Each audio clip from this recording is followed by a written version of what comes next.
Hey Tankers, this is Eric over at IMAX, and today we're going to be having a look at the Leopard lower chassis.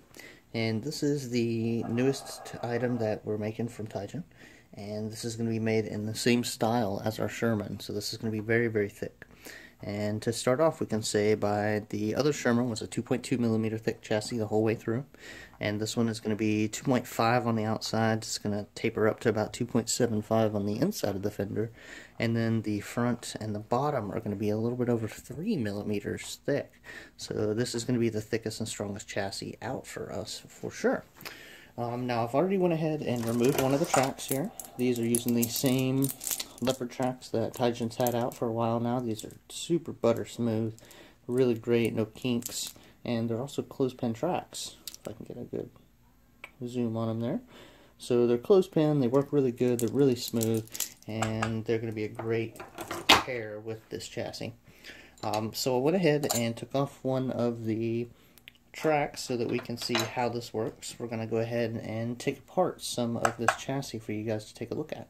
So first, let's go ahead and look at the sides here. So here we have the road wheels, and these road wheels are the nice type, and they're going to have bearings in them. They're going to work really good. And we'll go ahead and take off one of the suspension arms and the road wheels here in a minute to show you guys how the torsion bar works, and also a neat little feature that we added that we haven't announced yet either. So on the other side, we already have the tracks installed.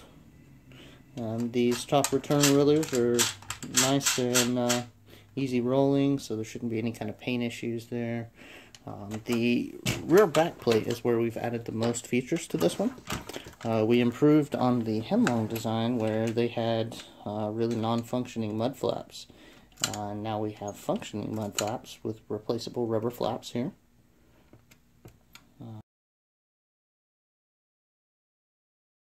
And let's see if I can flip this over real quick so you guys can see a little better. There we go. And also, while I have them here, I might as well show you the new switches that we're doing here. So normally on the tanks we would do the switches on the bottom or on the inside there, but this time we're doing them under spring-loaded hatches. So you'll see the main power on-off switch and the smoke power on-off switch.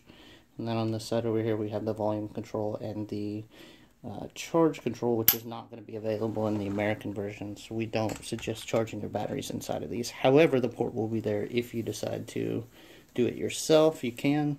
Once again, we don't suggest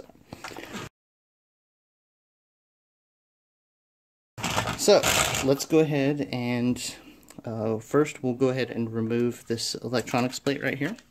And on this one, we did this one a little different as well. So the screws, there's going to be 1, 2, 3, and 4.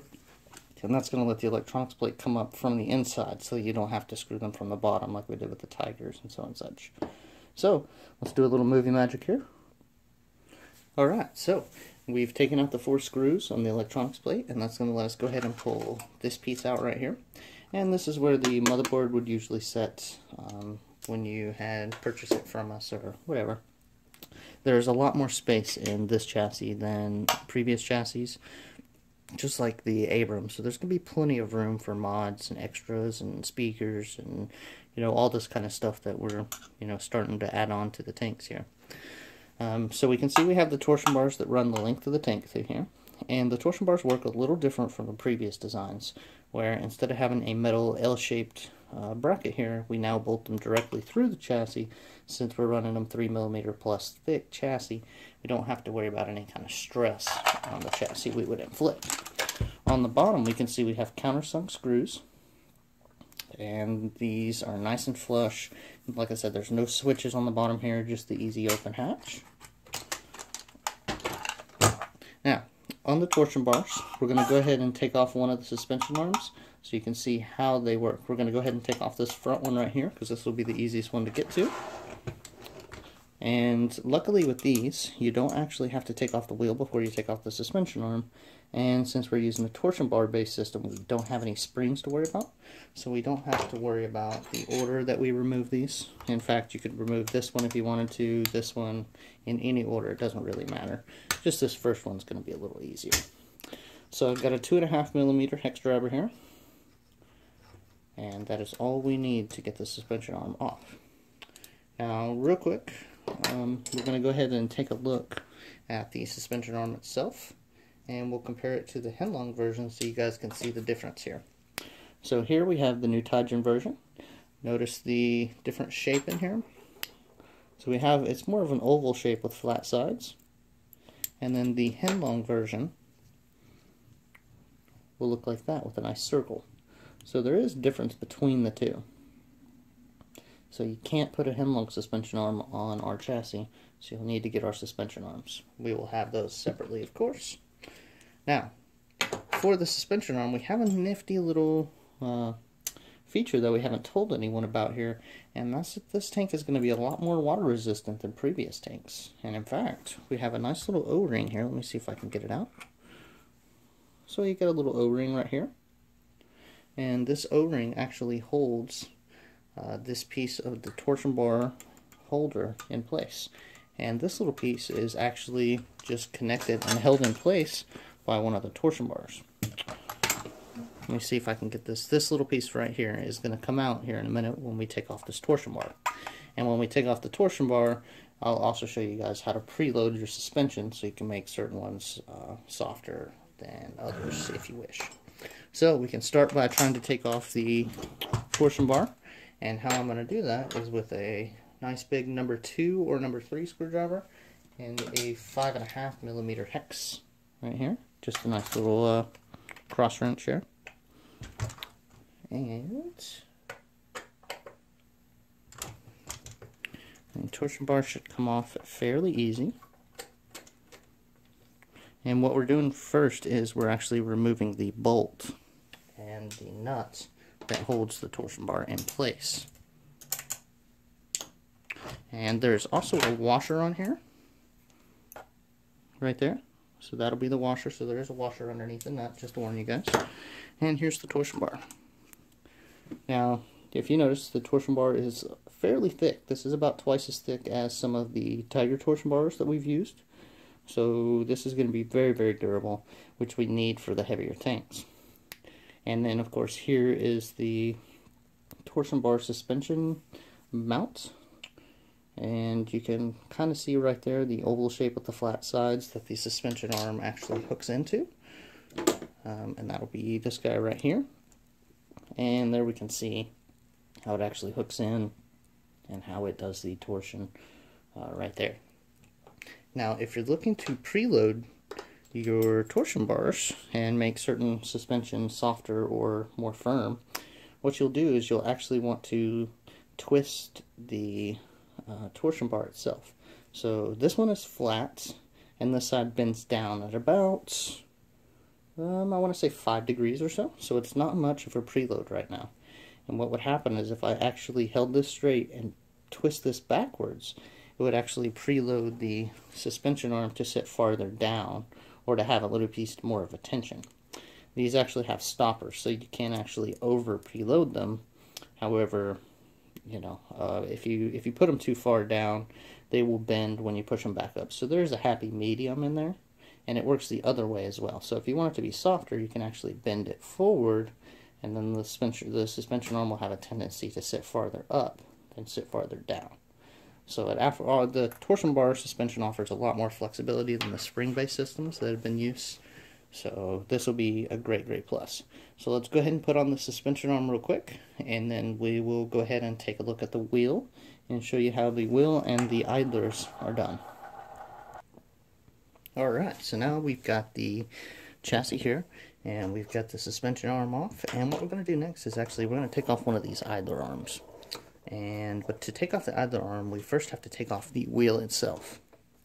And how we're going to do that is by hitting a 1.5mm hex driver. I'm going to come in right here on the bottom and unscrew that. Just a hair. And what that'll do is actually loosen up the idler wheel, and then you can pull that right off. And this has got double ball bearings, just like the wheels do. The wheels have 2 ball bearings per wheel. They are very smooth. And that's pretty darn good. Now, for the idler wheel arm, and this is actually the adjuster as well. This functions just like the current ones that we have out for the stock Heng Long Leopards, and this can be adjusted by one way, of course, and that's going to be to go ahead and hit a Phillips screwdriver in right here, and then on the inside of the tank we're going to want to hold, I believe it's a 5.5 millimeter as well. And let's see if I can reach around the camera and do this. Nope. Alright, 1 second, guys. Alright, that's much better. So, let's go ahead and take that off here. And we have the idler wheel arm. And the idler wheel arm can be adjusted just by pulling off the tensioner here. And see the way that, let me see if I can get this around here.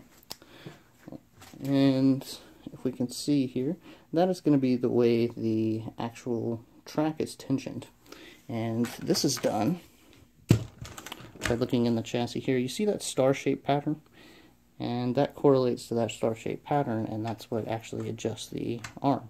So you can sit it right here, and then to go a little looser, you'll want to, you know, set it a few degrees back, and so and such. There's a lot of degrees of adjustments. So depending on how many track links you run, how tight you want it, so and stuff like that, then this will be where to adjust it. But for now, I'm going to go ahead and put it back where it was, and we'll get back in a second. Alright, so we don't have too much more left, and then we're done with this chassis. So we can start off by this smoke unit right here. This can be removed by 2 screws on the bottom of the tank. And let's go ahead and show you those real quick.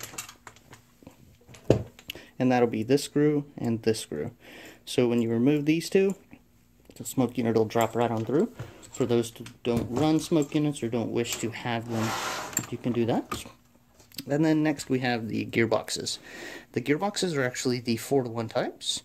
They are the high-low motor positions, and they're actually 390 motors instead of the 380 motors that normally come on our tanks. So these have got a little bit longer can length, they'll have a little bit more torque, and the tank actually drives not like it's a super heavy tank. When paired with the upper hull, the tank comes in at around 15.3 pounds. And that's without a battery or with it any kind of electronics, just with the gearboxes, the chassis, tracks, and the upper hull. Everything from the Heng Long chassis is going to be ready to bolt right on. You will get a nice little adapter kit that will go onto the front of your hull, and this will actually sit down into the front of the chassis here, and that will be your front guide. And then you'll also get some little pieces right here that'll sit down into the latch here, and that'll make your tank an easy open latch system. So this is going to be an easy open for the Heng Long Leo. The back plate is also removable, so you can take off these 2 screws here, and this back plate can be removed, replaced, fixed, modded, upgraded, whatever your little hearts desire. But yeah, this is going to be a super nice heavy tank. This is going to be one of the strongest tanks in production. It's very detailed, and it's going to be a great price. So tankers, I will get some more video up here soon. We'll get this guy outside, we'll get him driving, and we'll see how everything looks.